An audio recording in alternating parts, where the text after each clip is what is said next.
السلام عليكم ورحمة الله وبركاته.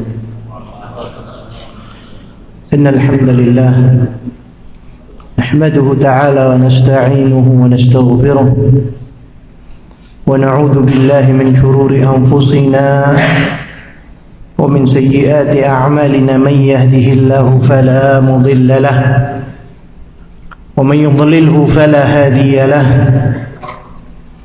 أشهد أن لا إله إلا الله وحده لا شريك له وأشهد أن محمدا عبده ورسوله صلى الله عليه وعلى آله وأصحابه والتابعين وأتباع التابعين ومن تبعهم بإحسان إلى يوم القيامة. أما بعد. Pada sesi yang pertama tadi telah kita sampaikan beberapa adab, beberapa poin penting bagi praktisi kesehatan sehingga mereka bekerja di atas bimbingan, bekerja di atas barokah, senantiasa berada pada batasan-batasan Allah Jalla Jalaluh. Kemudian di antara adab yang harus dipegang oleh praktisi kesehatan adalah tafaqquh fiddin. Tidak boleh bagi mereka berhenti belajar. Jika tadi kita sampaikan wajib bagi mereka untuk yang terbaik, itqan dalam amal, betul-betul menguasai dalam pekerjaannya, maka pada poin kali ini kewajiban mereka untuk betul-betul mempelajari secara khusus hal-hal yang ada kaitannya dengan pekerjaan mereka. Yang kami maksudkan adalah tafaqquh fiddin, mempelajari ilmu syar'i. Karena tidak lepas, kesehatan ini tidak lepas dari bimbingan syariat. Islam betul-betul meletakkan perhatian padanya. Dalam sekian hadisnya Nabi Shallallahu Alaihi Wasallam menyatakan, tatadawaw di antaranya, berobatlah kalian, dawu mardakum bis sadaqah. Kemudian seseorang yang datang kepada Nabi sakit perut, kata Nabi, iski asalan, berikan madu. Kemudian Nabi juga menyatakan sebaik-baik obat adalah habbatus sauda dan lain sebagainya. Itu semua adalah bagian daripada perhatian Islam terhadap ilmu kesehatan, sehingga praktisi kesehatan harus betul-betul memperhatikan batasan-batasan Allah Subhanahu wa ta'ala. Secara khusus masalah-masalah yang berdampingan dengan orang sakit. Contohnya terkait dengan taharah, bersuci. Pasien ini macam-macam. Orang yang sakit ini macam-macam. Ada di antara mereka yang bisa untuk terkena air, ada yang tidak. Sedangkan kaum muslimin mereka menunaikan sholat, dan sholat itu harus didahului dengan taharah, bersuci, dan hukum asalnya bersuci itu menggunakan air. Sehingga harus tahu praktisi kesehatan kapan pasien ini boleh menyentuh air, kapan mereka tidak boleh menyentuh air. Sehingga di sana dibutuhkan apa? Tafaqquh fiddin, mempelajari ilmu agama, bagaimana aturan Islam, karena mereka adalah orang yang langsung berhadapan dengan pasien. Kalau memang dibentuk tim bimbingan rohani misalnya, ini tidak bisa langsung, mereka ada waktunya, ada saatnya, mungkin ada visitnya mereka ke kamar-kamar pasien di waktu-waktu tertentu. Akan tetapi perawat secara khusus mereka adalah orang-orang yang mendampingi pasien. Sehingga mereka harus tahu. Mereka harus tahu dan paham. Seseorang, barakallahu fikum, ini tidak boleh meninggalkan taharah dengan air kecuali pada dua keadaan, pada dua kondisi. Yang pertama, imma ketika air itu tidak ada, maka kata Allah fatayammamu sa'idan thayyiban, boleh tayammum.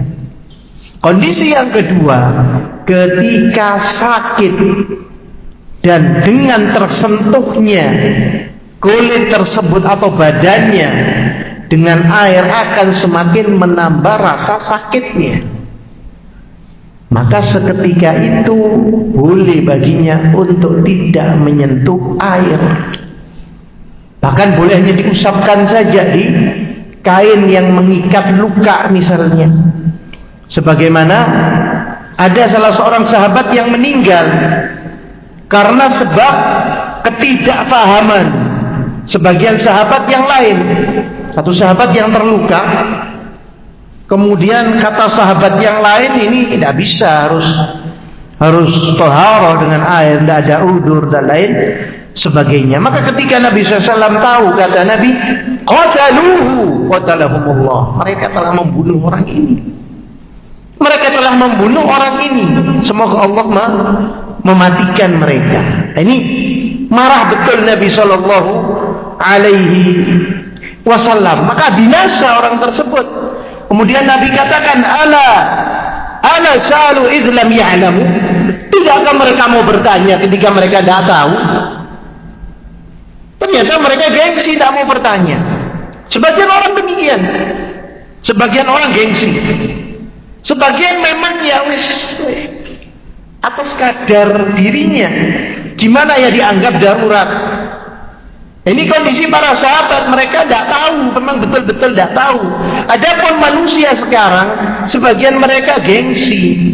Maka kata Nabi, ala sa'alu idlam ya'lamu, maukah mereka bertanya ketika mereka tidak mengetahui?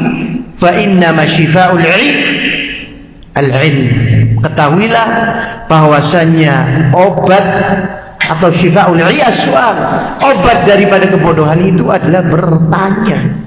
Kata Nabi SAW. Kemudian Nabi sebutkan, Nabi jelaskan, kata Nabi SAW, innama kana yakfi an yatayammam, cukup baginya bertayammum, dan wa ya'sib ala jarhihi khirqatan, dan dia mengikat lukanya dengan kain, dengan perban atau yang semisal itu, tsumma yamsah 'alaiha, dan diusapkan saja, kata Nabi SAW. Sehingga barakallahu fikum, karena salah di dalam memutuskan, akhirnya muncullah korban, sakitnya pun semakin parah. Sehingga penting tidak praktisi kesehatan mengetahui ilmu yang semisal ini, penting sekali. Dan ini sayang, seribu sayang, sebagian mereka malu untuk mempelajari fikih dalam agamanya. Dalam keadaan mereka sholat, dalam keadaan mereka puasa di bulan Ramadan, dalam keadaan mereka juga membayar zakat. Itulah ya, karena malu, karena kesombongan, mungkin dianggap, oh saya kan sudah S2, saya sudah S3, masa saya tanya sama seorang ustadz ya. Nah, ini rasa sombong yang tidak seharusnya. Seharusnya seseorang semakin tinggi ilmunya, semakin merendahkan diri di hadapan manusia. Kemudian juga praktisi kesehatan, secara khusus dokter dan juga perawat, mereka akan mendapati satu bulan yang disebut dengan bulan Ramadan, yang dimana di bulan Ramadan kaum muslimin serentak puasa mereka. Ya, terkadang pasien tidak boleh puasa. Setelah dilakukan riset dan lain sebagainya, maka ahli medis menetapkan kalau pasien dengan gejala ini dan itu tidak boleh berpuasa. Sebagian pasien ada yang mokong, ya, tahu mokong? Mokong ini maksa. Sebagian pasien saya maksa, oh enggak, saya kan orang Islam Pak Dokter, saya harus puasa. Jangan Bu, karena akan semakin parah. Ketika dokter atau perawat menjelaskan dari sisi keyakinannya, maka akan semakin plong, akan semakin lapang dada. Oh iya, berarti saya ini termasuk orang yang diberikan udzur. Karena Allah Subhanahu wa taala menyatakan, "Faman kana minkum maridan aw 'ala safarin fa'iddatun min ayyamin ukhar." Barang siapa di antara kalian sakit atau dalam perjalanan, maka boleh diganti di waktu yang lain. Sehingga butuhlah praktisi kesehatan mengetahui adna ilm, yang paling ringan dari apa yang harus mereka ketahui, setidaknya minimal mereka tahu Islam memberikan udzur minimal. Alangkah baiknya ketika mereka lebih mempelajari pelajaran-pelajaran yang rinci. Mohon maaf, insya Allah yang dipelajari oleh dokter dan perawat itu sangat-sangat detail terkait dengan urat-urat manusia, anggota badan, anatomi. Artinya mempelajari sedikit fikih dalam Islam itu bukan perkara yang berat. Bukan perkara yang berat, tinggal dibaca atau minimal dia mau bertanya. Begitu juga pasien akan dihadapkan dengan lawan jenisnya, atau dokter perawat akan dihadapkan dengan lawan jenisnya. Sedangkan Islam mengatur itu. Bagaimana seorang laki-laki dengan perempuan, mana batasan boleh dan tidaknya. Tanpa tafaqquh fiddin, tanpa ilmu agama, maka mereka akan buta. Sehingga terjadilah apa yang terjadi. Sehingga tidak sedikit kasus di rumah sakit pelecehan seksual dan lain sebagainya, karena tidak diberikan bekal ilmu. Ketika mereka sekolah pun di fakultas kedokteran atau mungkin di keperawatan, tidak diberikan ilmu yang detail, sedetail-detailnya terkait dengan pekerjaan mereka dari sisi syar'inya. Islam betul-betul menjaga. Islam ini agama yang paling betul-betul menjaga bagaimana tidak terjadi kriminalitas dan bagaimana tidak terjadi perkara yang lebih berat karena sebab bermudah-mudahan. Sehingga Islam memberikan udzur, orang yang sakit boleh untuk tidak berpuasa. Islam memberikan udzur, bolehnya laki-laki untuk menangani pasien perempuan dengan batasan. Ada semua dibahas di dalam Islam.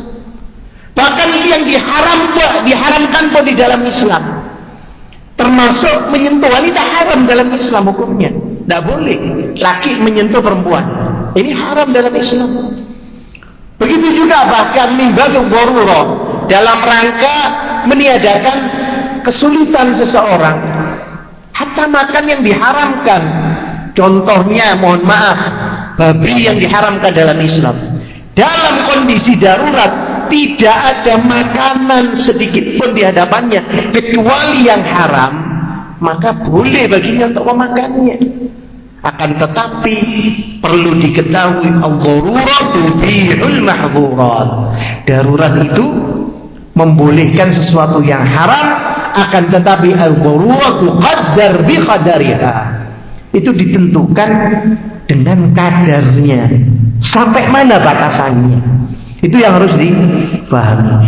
Begitu juga dokter perawat secara khusus, ya, mohon maaf, yang sering menangani langsung adalah para perawat. Mereka akan menangani kasus-kasus kecelakaan yang ada kaitannya dengan luka dan lain sebagainya. Ternyata dalam Islam itu ada ahkam al-juruh.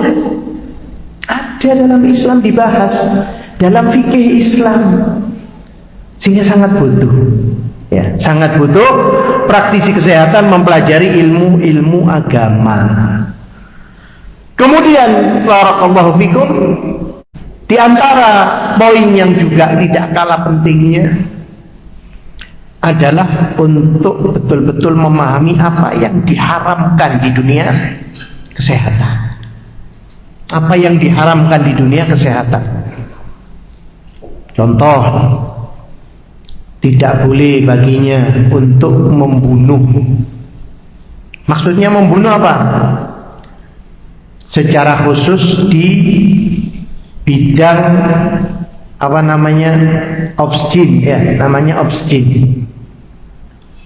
Apa namanya istilahnya, aborsi, ya, membunuh janin yang ada di perut ibunya. Nah, ini diharamkan dalam Islam, tidak boleh. Seseorang membunuh orang lain, apalagi membunuh anaknya sendiri. Illa limaslahah, kecuali ketika ada maslahat. Maslahat bagi yang hidup, maslahat bagi ibunya. Karena yang di dalam perut belum tentu hidup. Ada maslahat, dan maslahat itu betul-betul dipertimbangkan. Maka dengan demikian diperbolehkan. Ini termasuk yang haram, termasuk juga yang diharamkan. Contohnya, steril tanpa adanya maslahat, hanya ingin sudah cukup, ya, simbol-simbol yang ada, cukup 2 anak, ya, tak boleh dalam Islam. Islam ini memotivasi untuk kita ini memperbanyak umat. Tazawwajul wadudul walud, kata Nabi. Nikahilah wanita yang subur dan penyayang, fa inni mugatirun bikumul umam. Karena aku ini memperbanyak umat. Dia oleh Allah untuk memperbanyak umat manusia. Sehingga menahan tanpa ada sebab tidak diperbolehkan. Kecuali KB untuk jarak misalnya, tanpa harus mematikan. KB ditahan jaraknya, mungkin anak masih kecil, boleh dalam Islam, diperbolehkan. Para ulama memberikan rukhsah. Adapun sama sekali diangkat lahirnya tanpa sebab, ya cukuplah anak saya sudah 2. Nah, ini tidak boleh dalam Islam. Ini tidak diperbolehkan. Begitu juga tajmil, yaitu di bagian operasi bedah, dia memperbesar apa namanya bibir misalnya untuk kecantikan tanpa ada maslahat. Ada maslahatnya, kepingin apa? Kepingin ayu. Nah, ini perempuan biasanya kepingin terlihat cantik. Ketika dilakukan untuk suaminya masih mending, ya. Tapi ternyata mereka lakukan itu untuk bersolek di hadapan kaum laki-laki. Hanya ingin apa? Ingin dirinya menjadi pandangan kaum laki-laki yang bukan mahramnya, yang diharamkan bagi mereka untuk memandang wanita tersebut. Membesarkan apalah bagian daripada tubuhnya dan lain sebagainya, tajmil. Tanpa ada maslahat dalam Islam, haram, tak boleh.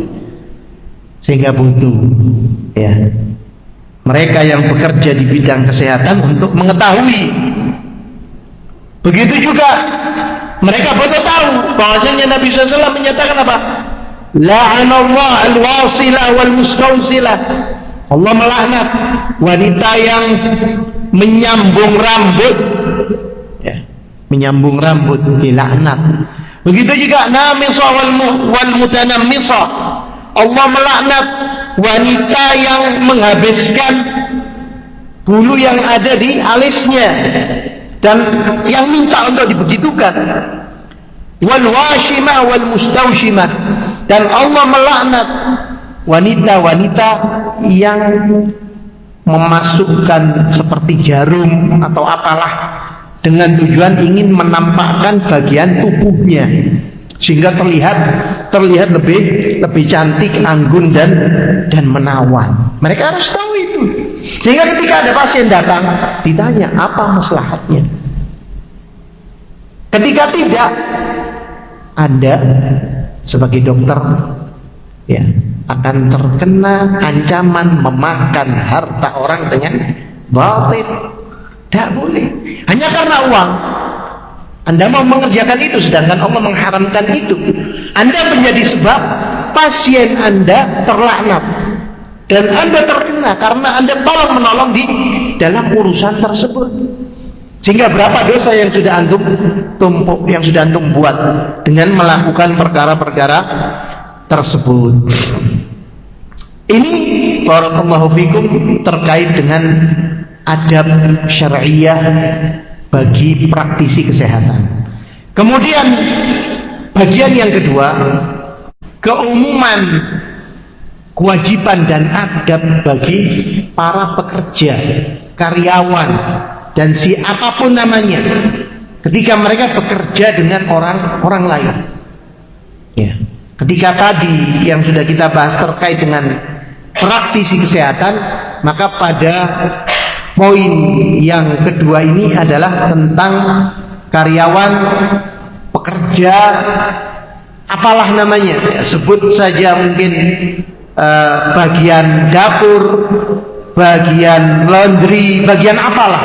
Intinya mereka bekerja di sebuah lembaga atau bekerja dengan orang lain. Maka Islam betul-betul mengatur itu karena pekerjaan ini adalah kebutuhan. Sehingga apa yang menjadi kebutuhan daripada umat ini Islam mengatur. Di sana ada adab-adab penting yang perlu kita tahu. Di antara adab itu yang pertama ikhlas. Tentu saja ikhlaskan niat dalam bekerja, baik itu praktisi kesehatan maupun mereka yang bekerja non medis di rumah sakit ini dan di tempat-tempat yang lain. Kemudian yang kedua adalah itqanul amal, sebagaimana dokter tadi, sebagaimana perawat tadi, dia harus memperbaiki. Begitu juga pekerja, dia harus tahu apa yang menjadi tugasnya, apa yang harus ia lakukan dalam pekerjaannya. Ketika ia didatangkan untuk bekerja sebagai cleaning service, maka dia harus tahu tugas dan kewajibannya sebagai cleaning service. Ketika Anda menyanyiakan kewajiban Anda, maka Anda telah berbuat zalim kepada perusahaan, kepada rumah sakit, kepada owner, pemilik rumah sakit, atau pemilik perusahaan yang Anda bekerja di sana. Wa dzulumat yaumil qiyamah. Kezaliman itu akan menjadi kegelapan kelak yaumul qiyamah. Allah Subhanahu wa taala menyatakan dalam Al-Qur'an, "Inna la nudhi'u ajra man ahsana 'amalan." Kami tidak akan menyia-nyiakan pahala. Kami pasti akan berikan pahala bagi mereka-mereka yang mungkin, bagi mereka-mereka yang baik dan memperbaiki pekerjaan dan tugasnya. Dan Nabi juga menyatakan, "Innallaha yuhibbu idza 'amila ahadukum 'amalan an yutqinahu." Allah senang kepada kalian jika melakukan sebuah pekerjaan ia menguasainya, tidak apa? Tidak setengah-setengah. Sehingga orang Arab mereka menyatakan al-kamalu 'izz, ya. Usaha upaya untuk sempurna, karena kita kaum muslimin tahu tidak ada yang sempurna di dunia ini, hanya Allah. Bagaimanapun kita berusaha untuk memperbaiki pekerjaan kita, pasti ada saja yang terluputkan. Maka ini yang dimaafkan.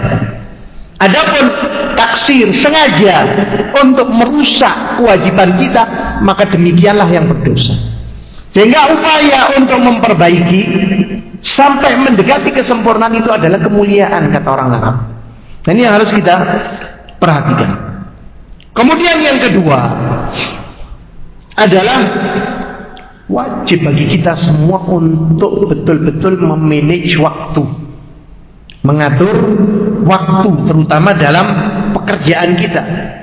Tentunya seseorang yang bekerja di sebuah lembaga, mereka ada jam kerja, kapan dia harus datang dan kapan dia harus pulang. Nah, ini yang harus diperhatikan yang pertama.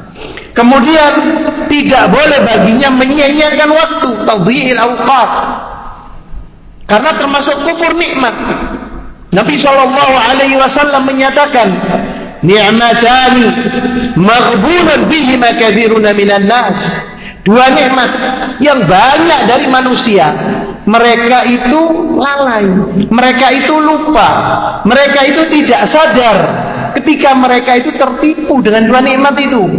Qala as-sihhatu wal faragh, kesehatan yang Allah berikan, Kemudian yang kedua, kesempatan.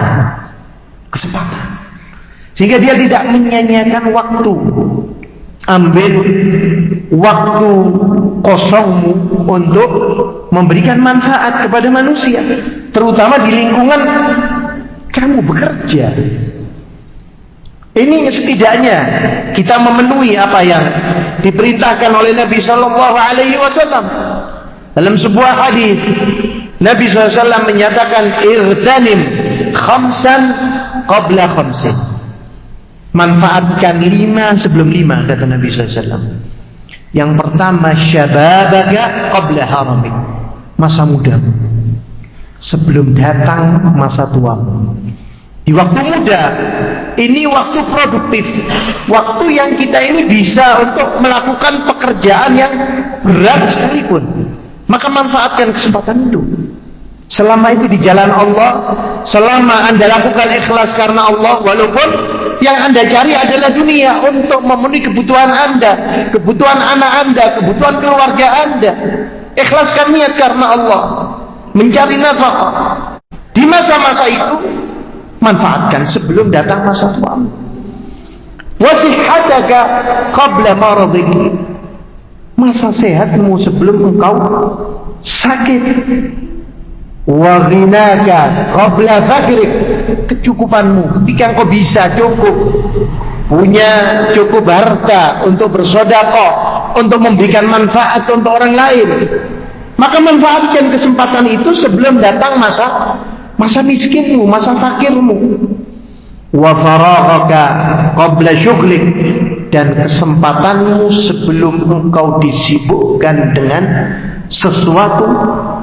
Wa hayataka qabla mautik, dan kehidupanmu sebelum datang ajal dan kematianmu. Sehingga barakallahu fikum, wajib bagi kita untuk betul-betul memanage waktu di dalam bekerja, karena waktu ini adalah amanah.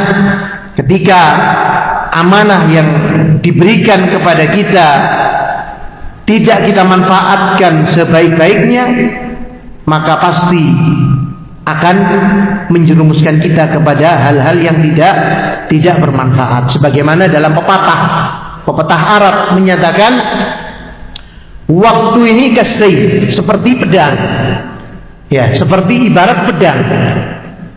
In lam yaqta'ak, atau in lam ta'khudh waqtak, atau kama qala, jika engkau tidak mengambil waktumu, memanfaatkan waktumu, illa qata'ak, kecuali waktu itu akan menebasmu. Ketika engkau tidak memanfaatkan kesempatan dan waktumu, maka waktu itu akan menyebabkan engkau terjerumus pada sebuah kejelekan. Nas'alullah as-salamah wal afiyah. Wallahu ta'ala a'lam bissawab. Masih ada sisa daripada materi kita. Insyaallah kami lanjutkan kembali besok setelah asar. Subhanakallahumma wa bihamdika asyhadu an la ilaha illa anta astaghfiruka wa atubu ilaik. Assalamu alaikum warahmatullahi wabarakatuh.